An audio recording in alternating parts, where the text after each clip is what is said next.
Well, this is the Fight Night Daily Podcast. It is day 3 in Riyadh, Saudi Arabia, ahead of the talkSPORT exclusive fight night, of course, at the Diriyah Arena. It is Jake Paul against Tommy Fury. The expectation is growing and growing, and of course it is free to listen to on talkSPORT.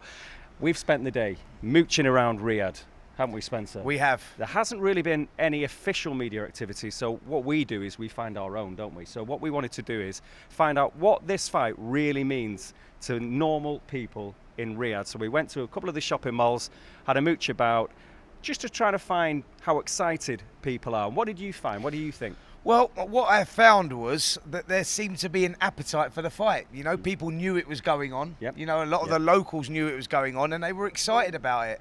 You know, because of Jake Paul and his YouTube background, so the younger generation all know who he is. Mm-hmm. They want to see him fight. He's got a big following, and Tommy Fury has equally got a big following. So yeah, there's a real appetite actually. You know, if we go back to when Anthony Joshua boxed Andy Ruiz Jr. for a world heavyweight title fight back in December 2019. From there was no real interest in the fight from the locals. A lot of people didn't know it was going on, but with this fight, the locals do know it was going on. It's on billboards everywhere as you're going in. You know, big pictures of the fight going on. So yeah, there's a big appetite. The Uber drivers have been picking your brains, the whole thing. So it's they have. Well, you can just see it. You can see it, and again, what we did notice again in the mall as well is the Ronaldo shirts. A bit more of him later on, maybe, because of course he's based just down the road here, and we do here. He will be at the fight on Sunday night as well. So watch this space. Watch this space. We'll maybe get a word with him. But as it is, in terms of Saudi Arabia and putting on these fight nights, you mentioned obviously the Ruiz 2 fight with Joshua here, you know, back in December 19. There have been other fights, obviously big events in Jeddah. But obviously, you know, the kingdom here, they want to put on these massive events. And in terms of boxing, they're very, very keen. We heard that at the press conference yesterday. They want these big, big events. They've clearly got the money to pay for them.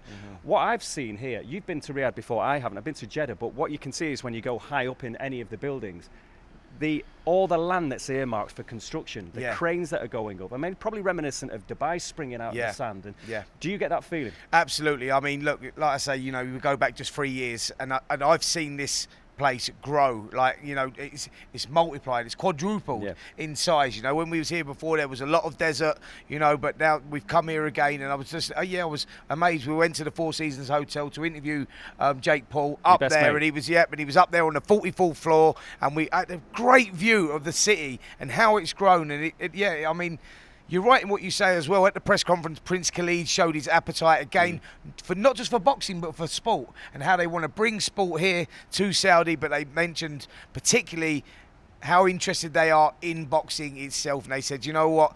We want to bring all the big fights with all the big names here, and we want to keep bringing them here because we want this country to grow and be recognised as a sporting nation, and boxing being the forefront of that. There is, of course, one Fury in action at the weekend that we are here for, but you do get the sense the big man Tyson Fury's here as well.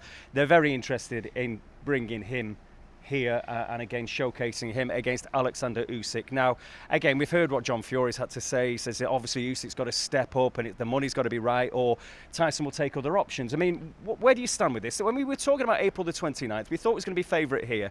Now we don't know what's happening with the fight. What do you take from the whole thing? Right, so April the 29th, I sort of guarantee the fight's not going here on April the 29th, and I think that was all down to purse splits. The money that was on offer from the Saudis, like Fury wanted a bigger proportion of the split. I think that Alexander Usyk wanted a 50% split, so it wasn't going to work. So the fight is now no longer taken here. Then we're hearing Wembley Stadium has now become the front runner, and Wembley Stadium was going to be the one, and we're still going with April the 29th. Spoke to Frank Warren about that. He was very confident that was going to happen.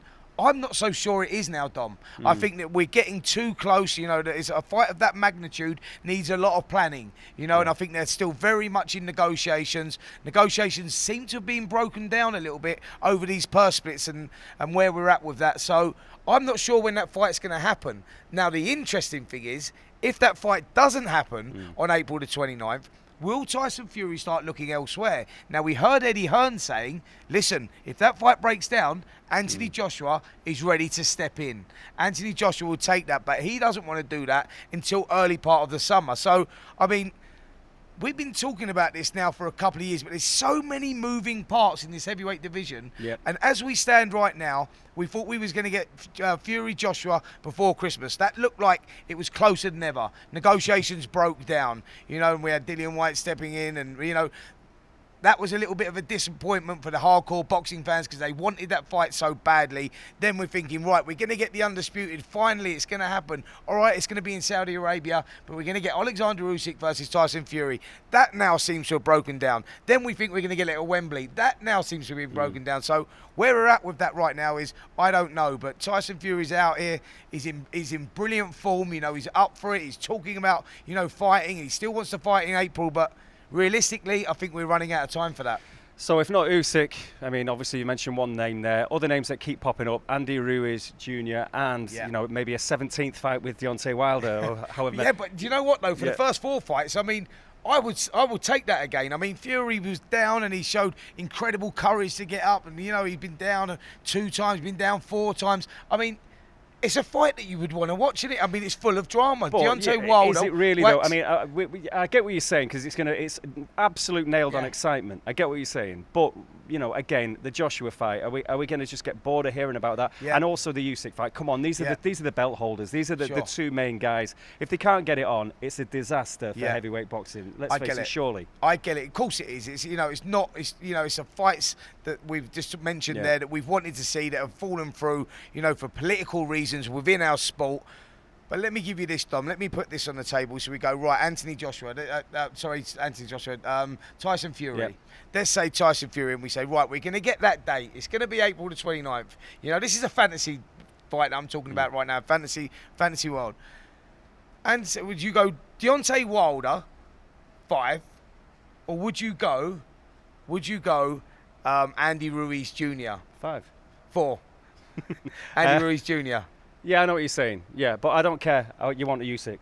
I know what you're saying, but I know it's a theoretical thing. And again, I know what you're saying. And Wilder's guaranteed excitement, and Ruiz, it could be horrible, messy. It could be John McDermott back in the day. Do you know what I mean? It could be something like that. Just it'd be very hard for him to get up for a fight like that. I think what we want is we want to see the big man. We want to see the king of our modern era, Tyson Fury. We want to see him in the ring again, and we want to see that soon. That's for sure. And I know Fury wants that as well. Right, the name that you did start on when we were talking about the heavyweights was Anthony Joshua. Of course, Eddie Hearn and Anthony Joshua, and what we have been talking about, it's been a talking point for a few days, and Eddie Hearn's been talking about Conor Benn. Now, because we can't escape this, this is a WBC. We have a cruiserweight title fight on the line on Sunday night. Mauricio Suleiman, who you've spoken to, tried to give his take on this situation. But we've had now Conor on the offensive a bit, haven't we? We've seen some back and forths with, you know, the likes of Chris Van Heerden. He's certainly not happy. No. Chris Algieri, who's given Conor short shrift in a big way. Errol Spence and Conor have been going at each other as well. What do you make of Conor's kind of offensive about all this? Well, listen, look, we know what's happened. Everyone knows what's happened. We're not stupid in what's happened. I think the WBC, by the way, have been very weak on this situation by allowing this to happen. I interviewed Mauricio Suleiman. You can get that on the talkSPORT Boxing YouTube channel. Have a little look at that. I was trying to push him. I was trying to get the answers that we wanted. We're talking about the 270-page document. You know, why he's allowed it to go through, etc. And Mauricio's answer to me was, "You're pushing me in a corner. You're trying to push me in a corner." I went, "Well, yeah, I am actually, mate, because we need the answers." For what reason? You know, are you saying, well, there's no evidence that, you know, it could have been contaminated eggs? Come on, mate. I'm not swallowing that. No one, none of these people that are swallowing it. None of the public are swallowing it. And I think Conor Benn's response to that has not been good, and it hasn't gone down well. You know, by him basically sticking his fingers up at everyone and saying, well, that's what it is, I don't think it's good. And I think it leaves a stain on the sport. The WBC have put him back into the rankings. Well, that's fine. But let me just explain what that means to the people. That means absolutely nothing. The WBC have put him in there, that's fine. But he's not sanctioned. That's a governing body, but he's not sanctioned anywhere in the world. Now, what I will say is the British Boxing Board of Control have to take a stance on this, because if they're weak on this and they backtrack and somehow allow Conor to have his licence back without any sort of evidence apart from what he's presented to the WBC, which is not enough, if they allow that, then it's going to make them look like the boxing board of no control, and it's going to be bad, and it's going to be, you know, it's going to be a chance for all other boxers to say, well, listen, if he can get away with it, well, why not then? Why don't we all do it? And that's where I stand on it. I'm strong on it. I don't think it's right.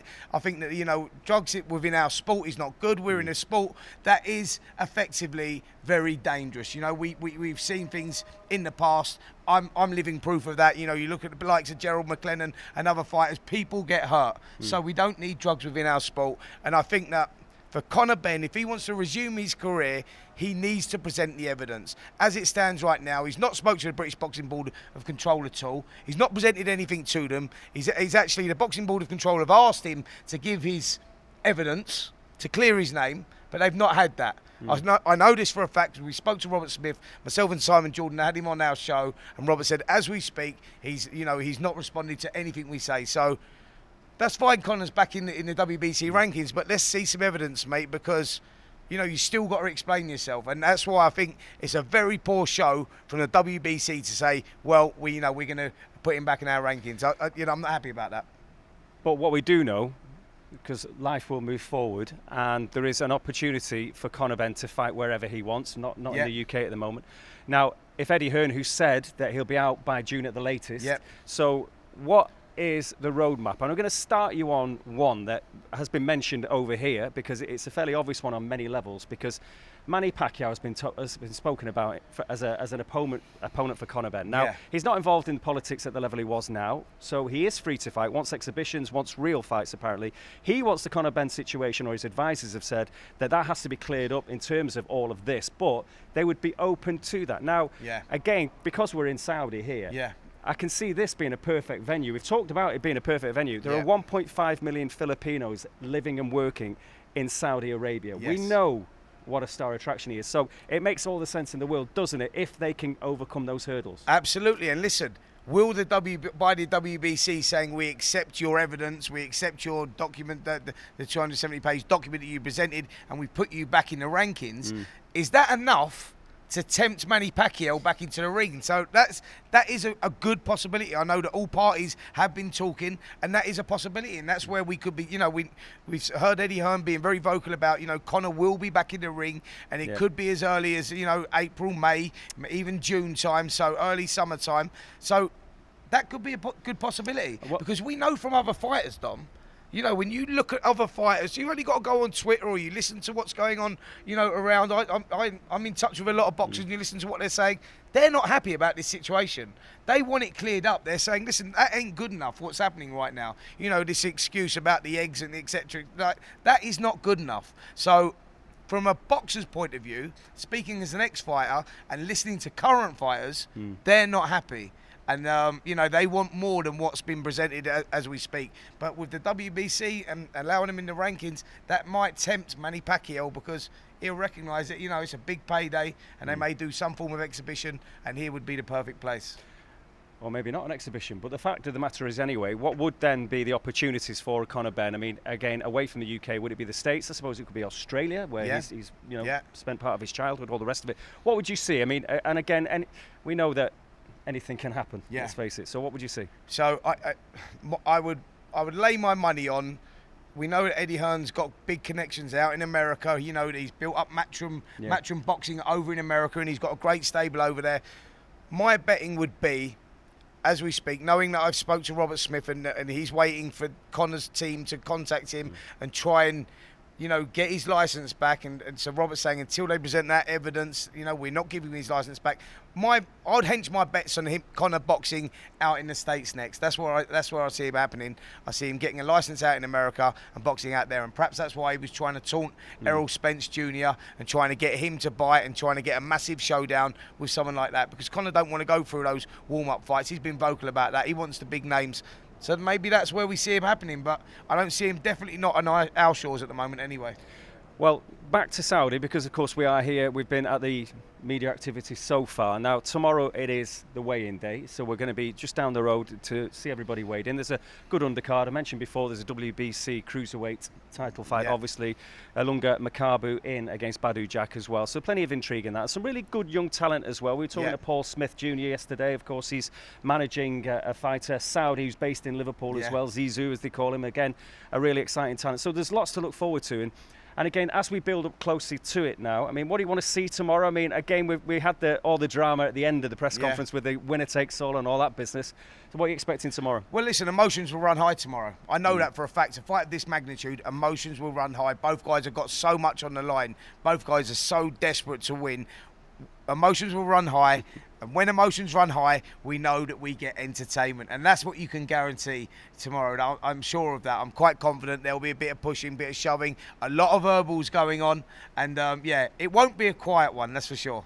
You say a bit of pushing and pulling. That just reminds me of Carl Froch for some reason. A bit of pull about with George Groves. Yeah. Which reminds me again then, yesterday you were being a bit naughty. You were trying to stir everything up. You were getting messages from Carl Froch. You were playing them to Jake Paul. Jake Paul's reacted.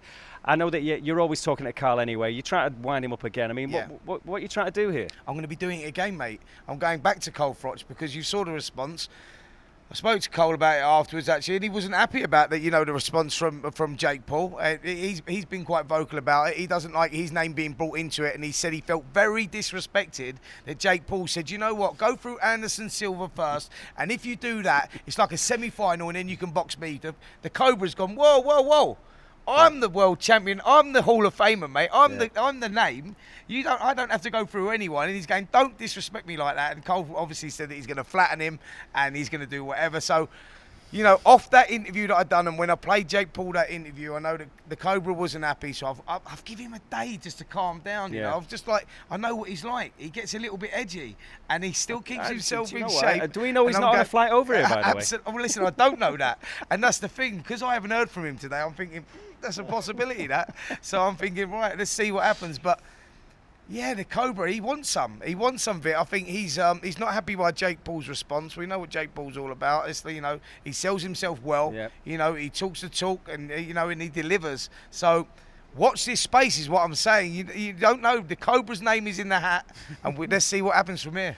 Well, it's only in the hat if Jake Paul beats Tommy Fury, and that's what we're here for. Yeah. That is live and exclusive and free to listen to on talkSPORT. We are going to be on air from 7 o'clock with the undercard on talkSPORT 2, 9 o'clock for the main event, and there's going to be so much content between now and then anyway, obviously with the weigh-in tomorrow. I just want very briefly, anything changed? You've considered this for so long now about the fight. You're going Tommy, have been up to now. Is that still the way? I'm staying with the Furies, mate. I've got to stay with Tommy Fury. You know the boxing background, because John will get all of you tomorrow. And listen, I've got to do some interviews with Tyson. I've got to do some interviews with John. You know, I'm Team Fury, mate. I think that he's got enough in the tank to win this fight, but there's a little something that says you don't know Jake Paul could pull it off, and that's what makes this fight so interesting. This is by no means a one-horse race, and I can't wait for it. But I think Fury's going to pull it off. Well, we're getting a lot closer. So of course, remember, go to talkSPORT's boxing YouTube channel. Get on there and subscribe. You'll see all sorts of stuff. These Fight Night podcasts are going to keep coming as well. Absolutely, lots of little treats as well along the way. You're going to be the star of the show again tomorrow, no doubt, at the weigh-in, as you were at the press conference. Well, listen, I'm going to have a little go, mate, but let's see what happens on the night, because on the night, you may be the star of the show with certain interviews we're hoping to get there as well. So watch this space. Watch this. No, not Cole Froch, mate. Not Cole Froch. Cristiano Ronaldo. That would be the one, mate. If we can get him, if he's at that fight, and he says he is, it's down to you, Dom. You're the football man. Thanks very much, Spence. Well, all the best. Thanks very much indeed for watching the Fight Night podcast. This has just been day 3. Yeah. More to come here from Riyadh in Saudi Arabia.